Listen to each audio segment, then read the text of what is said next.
Hello viewers, today I am going to cover structural diagrams for ICSE Class 10 Chemistry from competency focused practice question given by Council for the year 2024-25.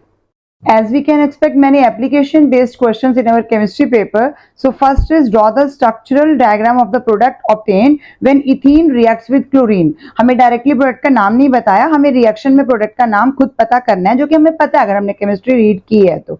Ethene reacts with chlorine, as we know ethene में double bond होता है और जब वो chlorine से react करेगा तो double bond of ethene become saturated and it will become 1,2-डाइक्लोरोइथेन। तो we have to draw the structure of 1,2-डाइक्लोरोइथेन। इथेन मींस दो कार्बन के एटम हो गए, 1,2-डाइक्लोरो मींस हमें एक एक क्लोरीन लगाना है और बाकी की बची हुई पोजीशन को सैचुरेट करने के लिए हमें हाइड्रोजन लगाना है। तो दिस इज 1,2-डाइक्लोरोइथेन जिसका स्ट्रक्चर हमने इस क्वेश्चन में बनाना है। In next question, an organic acid on cooling below 16.5 degrees Celsius crystallizes out in the pure form, forming a crystalline mass resembling ice. This you know that it is talking about glacial acetic acid. Now draw the structural diagram of this carboxylic acid. कौन सा carboxylic acid हमने use किया है, यानी कि ethanoic acid का structure आपको इसके अंदर बनाना है। इथेनोइक एसिड मींस अगेन हमारे पास दो सी आएंगे, oic acid means double bond O और आपको OH भी लेना है और इसके अलावा इसकी वैलेंसीज को सेटिस्फाई करने के लिए आपको H लेना है। इथेनोइक एसिड में आपको पता है कि COOH का स्ट्रक्चर आपको लेना है जिसमें O के साथ आपके पास डबल बॉन्ड आना चाहिए। O के साथ एक बार डबल बॉन्ड आ जाएगा, दूसरी तरफ आप OH को एज इट इज ले सकते हैं और ये आपके साथ आपके पास बन गया कार्बोक्सिलिक एसिड का structural formula. Next is magnesium ribbon is added to dilute HCl means Mg plus 2HCl. A gas is liberated along with the formation of a compound. आपको पता है मेटल जब भी एसिड से रिएक्ट करेगा तो hydrogen gas release होनी है। Draw an electron dot diagram to show the structure of the compound that is formed. तो कंपाउंड क्या फॉर्म होना है, H2 के अलावा यहाँ पर MgCl2 मैग्नीशियम क्लोराइड। तो हमने मैग्नीशियम क्लोराइड का बनाना है इलेक्ट्रॉन डॉट स्ट्रक्चर। तो मैग्नीशियम के पास आपको पता है कि दो इलेक्ट्रॉन्स आउटर मोस्ट शेल में होते हैं, 282 12 है तो आपको पता है 282 में से ये 2 जो है वो आउटर मोस्ट शेल में मैग्नीशियम के पास है। अब उसका स्ट्रक्चर हम किसके साथ बनाएंगे, क्लोरीन के साथ। तो क्लोरीन के पास आउटर मोस्ट शेल में 7 है, 1 2 3 4 5 6 और ये 7 हो गया। इसी तरह से 1 2 3 4 5 6 7। अब ये जो मैग्नीशियम है ये अपना एक एक इलेक्ट्रॉन इनको दे देगा, तभी तो यहाँ पर इनके बीच में आयोनिक यानी कि इलेक्ट्रोवेलेंट बॉन्ड फॉर्म होगा। क्लोरीन के पास 7 है, 2 8 और 7 का होता है तो इसको 1 चाहिए, बट एक मैग्नीशियम एक क्लोरीन को एक ही दे सकता है तो मैग्नीशियम के पास 2 है, इसलिए वो 2 क्लोरीन को इनवाइट करेगा और MgCl2 बना देगा, जिसका फाइनल स्ट्रक्चर अगर हम लिखेंगे तो Mg2+ हो गया, क्योंकि आपको पता है मैग्नीशियम ने 2 दिए हैं तो 2+ हो गया। इसका मतलब मैग्नीशियम का आपके पास कैटायन बन गया। इसके अलावा क्लोरीन का आप एक ही बार बना दीजिए 1 2 3 4 5 6 7 और ये वाला मैग्नीशियम का, अगर इसके ऊपर माइनस का साइन आपने जरूर लगाना है क्योंकि Mg2+ है तो आपको ऊपर माइनस का साइन जरूर लेना पड़ेगा। तो मैग्नीशियम क्लोराइड आपके पास बन जाएगा और ये हमेशा इलेक्ट्रॉन डॉट स्ट्रक्चर में ध्यान रखना है, if we are using 2 different element तो उनके लिए हम जो भी ले रहे हैं, अगर यहाँ डॉट ले रहे हैं तो यहाँ क्रॉस लेना है, अगर यहाँ डॉट लेंगे तो वहां क्रॉस लेना है, सिमिलर नहीं ले सकते हैं हम। Next is draw the chain isomer for the following organic compound. Chain isomer का मतलब क्या हो गया, हमें स्ट्रेट चेन लेनी है या फिर ब्रांच चेन लेनी है। तो स्ट्रेट ही ऑलरेडी हम इसको ब्रांच में लेके जाएंगे। आइसोमर हम इसका ऐसे भी बना सकते थे कि हम सिर्फ डबल बॉन्ड को आगे शिफ्ट कर देते, बट क्योंकि हमें चेन आइसोमर बनाना है तो हमें आइसोमेरिज्म शो करने के लिए इसमें ये क्या किसका स्ट्रक्चर है, 1 2 3 4 5 5 है तो यानी ये पेंटीन का स्ट्रक्चर है। तो पेंटीन के लिए हमें आइसोपेंटीन बनाना है। आइसोपेंटीन के लिए ये वाला कार्बन का डबल बॉन्ड तो यूं ही रहेगा, लेकिन हम एक कार्बन एटम को नीचे ले आएंगे। मीन्स हमने यहाँ पर ले लिया, ये इस पॉइंट पे हमारे पास CH3 एक और आ जाएगा और ये हमारे पास ऑलरेडी CH3 है। अब आपको कार्बन की वैलेंसी सेटिस्फाई करनी है, वो हम हाइड्रोजन बाद में भी लगा सकते हैं। पहले आप एक बार स्ट्रक्चर आराम से ड्रॉ कर लीजिए और उसके बाद आप ये चेक करिए कि कार्बन के साथ हमारी चारों वैलेंसीज हाइड्रोजन की सेटिस्फाई होनी चाहिए। CH3 को चाहें तो हम इसमें खोल के भी बना सकते हैं कि आपने HHH तीनों तरफ ऐसे बना दिया, या फिर आप CH3 इकट्ठा भी लिख सकते हैं। तो इस तरह से हमारे पास स्ट्रक्चर आ जाएगा। ये किसका, इसका इस स्ट्रक्चर का नाम क्या होगा, आइसोपेंटीन। आइसोपेंटीन रहेगा डबल बॉन्ड ही, लेकिन हमने उस एक कार्बन को मतलब 4 की चेन रहने दी और एक को हम नीचे ले आए। तो अगर हम इसका आयुपेक नेम देना चाहेंगे तो it is 3 methyl butene, 3 1 2 3 3 methyl और ब्यूट इन 1 इन। तो 1 को हम नहीं भी लिखते हैं, कई बार लिख भी देते हैं, तो ब्यूट 1 इन ये इसका स्ट्रक्चर बन जाएगा। तो this is the structure for isopentene. Question number 73. Calcium hydroxide dissolves in water and forms a positive ion and a negative ion. Whenever calcium hydroxide dissolve in water, तो क्या फॉर्म होगा? कैल्शियम Ca2 प्लस आयन हो गया. Next is negative ion. Negative means OH minus ion, यानी कि hydroxyl ion. Draw the structure of negative ion. तो negative में हमें यहाँ हाइड्रोक्सिल का बनाना है. आपको पता है हाइड्रोक्सिल का, हाइड्रोनियम का, एमोनियम का, जितने भी डेटिव बॉन्ड में आते हैं तीनों में से एक आ जाता है शॉर्ट शॉर्ट. तो आपको अच्छे से प्रैक्टिस करना है. अब ऑक्सीजन के लिए 2 लोन पेयर आपने शो कर दिया. यहाँ पर आप एक हाइड्रोजन के साथ बॉन्ड शो कर सकते हो, दूसरा वाला आपको एज इट इज शो करना है कि ये है, और इसके ऊपर आपके पास माइनस का साइन आ जाएगा. आप चाहें तो आप नेक्स्ट स्टेप में ये डेटिव बॉन्ड को इस तरह से शो करके बाकी सब स्ट्रक्चर लोन पेयर और इसका दिखा देंगे, और यहां पर हम इस बॉन्ड को इस तरह से भी शो कर सकते हैं. Both structures are correct for hydroxyl ion. Next is draw the structure of following organic compound two methyl butane. तो ब्यूटेन है मींस 4 की चेन, 1 2 3 4, और 2 मिथाइल मीन्स 1 2, तो 2 पोजीशन पे मिथाइल को हमने बनाना है. This is methyl group. अब कार्बन की वैलेंसीज को सेटिस्फाई करने के लिए जितनी भी जगह पर आपके पास बची हैं वो हाइड्रोजन, आपने बस लास्ट में चेक करना है कि 4 पूरे हो जाने चाहिए हर जगह पर. जैसे हमारा यहाँ पर नहीं है, यहाँ पर नहीं है, यहाँ पर नहीं है, तो ये आपका बन जाएगा structure 2 methyl butane. Next again from chemical bonding.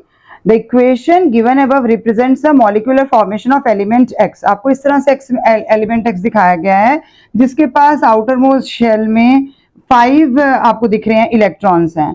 Similarly ये भी वही है, 1 2 3 ऊपर दिखाया, जहां मर्जी दिखाएं, हमें तो काउंट करना है ना कि 5 है यहाँ पर. तो इनके फॉर्मेशन से क्या होगा, इनके कॉम्बिनेशन से क्या फॉर्म होगा? Equation represent the molecular formation of element X आपको दिख ही रहा है. Fill in the box with electron dot structure the molecule. ये आपने फिल करना है. अब यहाँ पर हैं कितने? 5 हैं. 5 का मतलब अगर हम एक लोन पेयर को छोड़ भी देंगे तो हमारे पास 3 इलेक्ट्रॉन्स को हमने अरेंज करना है. 3 इलेक्ट्रॉन्स को अरेंज करने का मतलब क्या हो गया कि आप इसके बीच में बॉन्ड बनाएंगे. तो X हो गया, X के बीच में हमने 3 लगा दिए, इधर भी इस तरह से हमने 3 लगा दिए, और एक एक आप जहां मर्जी ले सकते हैं. हम इधर भी ले सकते हैं, कहीं पे भी ले सकते हैं. तो ये 3 का बॉन्ड आपको दिखाई दे रहा है. तो X और X में basically 3 single covalent bonds form हो रहे हैं, और एक हमारे पास अभी लोन पेयर बचा हुआ है. तो ये लोन पेयर बच जाएगा, और इसके अलावा यहाँ ये बॉन्ड फॉर्म हो रहा है. तो आपको पता चल रहा होगा ये नाइट्रोजन का ही स्ट्रक्चर है, क्योंकि नाइट्रोजन में भी आपके पास ट्रिपल बॉन्ड बनता है, तो नाइट्रोजन मॉलिक्यूल बनता है. बट क्योंकि उन्होंने X एलिमेंट का है तो हमने क्वेश्चन X में ही छोड़ना है, हमने उसको सॉल्व नहीं करना है.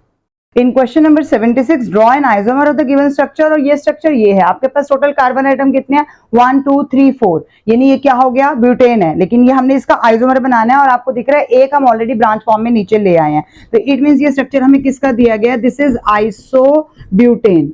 आइसोब्यूटेन का अगर हम आइसोमर की बात करेंगे तो बस हम इसको सीधा ले जाएंगे. इट मींस 1 2 3 4 हमारे पास आ गया, और बाकी जितनी बची हुई हाइड्रोजन की वैलेंसीज है वो हम सेटिस्फाई कर देंगे. तो जब ये एक चेन में आ गए, this will become an butane. तो उसने आपको आइसोमर ही कहा था, तो इसका आइसोमर जो हो जाएगा वो एन ब्यूटेन हो जाएगा.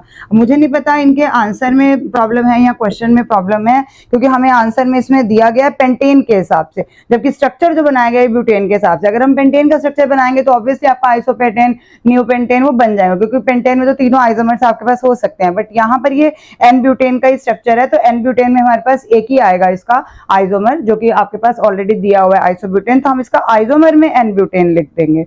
अगर हम इनके स्ट्रक्चर के हिसाब से जाएंगे तो ये पेंटेन का स्ट्रक्चर है, और पेंटेन के स्ट्रक्चर में आइसो उन्होंने ऑलरेडी दिया हुआ है, तो हम नियो बना देंगे.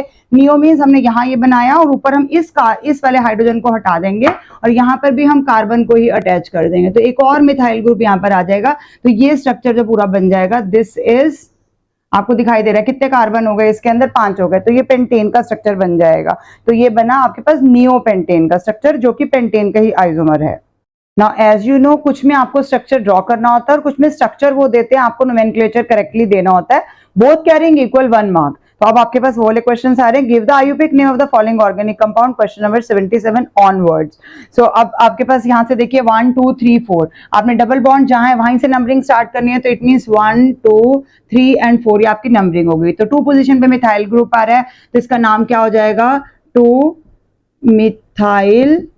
और क्या है आपके पास? 4 की चेन है, तो ब्यूट 1 इन भी हम लिख सकते हैं, और 1 ब्यूटीन भी इसका करेक्ट होगा. जिस तरह से आप देना चाहते हैं दे सकते हैं, बट आपको नोमेनक्लेचर ध्यान रखना है, जहां आपका डबल या ट्रिपल बॉन्ड आएगा अनसैचुरेटेड है वहीं से आपने स्टार्ट करना है.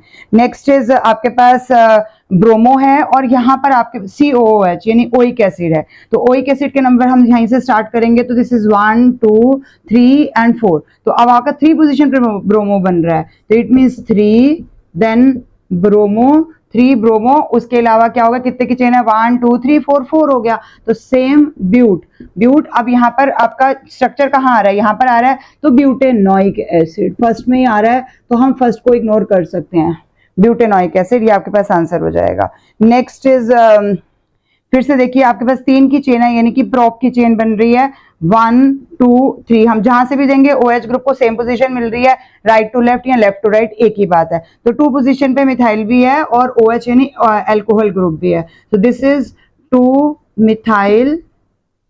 Next is prop. अब प्रोप में OL के आपका कहाँ आ रहा है, 2 पोजीशन पे आ रहा है, तो प्रोपेन 2 और ऑल आपके पास आएगा, क्योंकि 2 पोजीशन पे, अगर 1 पे तो हम इग्नोर कर सकते हैं बट 2 पे हम इग्नोर नहीं कर सकते, तो प्रोपेन 2 ऑल ये आपके पास स्ट्रक्चर हो जाएगा। सिमिलरली बिल्कुल काफी सिमिलर स्ट्रक्चर आपको नेक्स्ट भी दिया गया है, डिफरेंस को समझाने के लिए ही है। अब यहां से हम देंगे, इसके नोमेनक्लेचर का नंबरिंग यहां से स्टार्ट होगी 1 2 3। तो अब इसको 1 पोजीशन मिल गई, कौन है, अल्कोहल ग्रुप को, लेकिन ये सेम रहेगा, तो 2 मिथाइल, प्रोप की ही चेन है प्रोपेनॉल। अब क्योंकि 1 पोजीशन पे, तो हम प्रोपेनॉल के लिए 1 को इग्नोर कर सकते हैं। नेक्स्ट क्वेश्चन नंबर 81, आपको 4 की चेन दी गई है, जिसमें 4th नंबर पे जो है वो आपका बेसिकली ये फर्स्ट नंबर ही है, COOH बन रहा है, C डबल बॉन्ड और OH हो गया ना यहाँ पे, तो ये ब्यूटेनोइक एसिड हो गया। 4 की चेन है तो ब्यूट है, लेकिन उसके अंदर हमारा 1 पोजीशन है, तो हम इग्नोर कर सकते हैं, this is normal butanoic acid, आपके पास ये आंसर आ जाएगा। नेक्स्ट इज आपको सेम कॉपी हो गया, यहाँ पर जो स्ट्रक्चर है वो गलत कॉपी किया गया, आंसर की में आंसर अलग दिया गया, यहाँ स्ट्रक्चर आपका क्वेश्चन नंबर 79 वाला ही रिपीटेडली कॉपी हो गया। तो अगर वही आ जाएगा तो फिर हमारा नाम सेम ही आ जाएगा, वो तो आपने ऑलरेडी कर लिया है। तो मैं नोमेनक्लेचर के हिसाब से जो उन्होंने आपको नाम दिया है उसमें आपके पास है 3 मिथाइल हेक्सेन। तो 3 मिथाइल हेक्सेन मतलब हम कहीं से भी नंबरिंग करेंगे तो 1 2 3 पोजीशन पे आपके पास मिथाइल ग्रुप आ रहा है और 6 मतलब हेक्स की चेन है, तो दिस इज 3 मिथाइल हेक्सेन। तो ये आपका स्ट्रक्चर बनेगा इस केस में, क्योंकि नाम से मैंने आपका स्ट्रक्चर ये बनाया, मतलब आइडियली यहाँ पर ये स्ट्रक्चर होना चाहिए था। हाँ, चाहे कंडेंस्ड फॉर्म में दे देते, CH3 को इकट्ठा कर सकते हैं, वो ठीक है। Give the IUPAC name of the compound represented below, जिसमें आपके पास C सिंगल बॉन्ड यहाँ X के साथ आया है, X हाइड्रोजन है, डबल बॉन्ड O ऑक्सीजन के साथ है, और कार्बन तो आपको पता ही है C, और यहाँ पर इथाइल ग्रुप है, और आपको पता है CHO एल्डिहाइड ग्रुप होता है। तो एल्डिहाइड भी अगर इथाइल, मतलब इथाइल में हम एल्डिहाइड बनाने की कोशिश करेंगे तो 2 उसके हो गए और एक एल्डिहाइड का CH हो गए, यानी कि 3 बन जाएंगे आपके पास। तो इसका नाम क्या हो जाएगा, प्रोपे, और NOL लिखते हैं तो अल्कोहल बनता है, लेकिन ये AL है, एल्डिहाइड। एग्जामिनेशन में OL और AL का बहुत ध्यान रखना है, क्योंकि काफी सिमिलर दिखाई देते हैं, बट एक अल्कोहल है और एक एल्डिहाइड है, जिस पर आपका पूरा एक नंबर टिका हुआ है, तो इसको बहुत ध्यान से आपने लिखना है। अभी आपके पास प्रोपेनॉल का स्ट्रक्चर है, क्योंकि यहाँ पर इन्होंने दे दिया कि ये जो हमने डॉट लगाया है ये आपके पास इथाइल ग्रुप है, तो पहले से ही उसके अंदर 2 कार्बन है और तीसरा कार्बन हम ये वाला CHO वाला गिनेंगे, तो ये प्रोपेनॉल का स्ट्रक्चर बन जाएगा। So with this I conclude my today's video. Hope you understand the structures given by me. Now these are very important. I want to tell you, इनमें से बहुत सारे questions आपको as it is भी मिलने वाले हैं, क्योंकि स्ट्रक्चर से हमारे पास बहुत ज्यादा वैरायटी है ही नहीं है। 5 मार्क्स का आयुपेक नेम आना ही है आपको स्ट्रक्चर ड्रॉ करने के लिए या आइडेंटिफाई करने के लिए, तो प्लीज इनको थोड़ा सीरियस नोट पे अच्छे से प्रैक्टिस करेंगे। यही नहीं, और भी जितने क्वेश्चंस आपको ऐसे मिलेंगे आप कर सकते हैं। मैंने एक और वीडियो भी बनाई है जिसमें मैंने नोमेनक्लेचर के बारे में पूरा अलग से आपको एक्सप्लेन किया हुआ है। So thank you for watching till the end. Keep watching, sharing and subscribe to my channel, and please don't forget to press the bell icon. Thank you.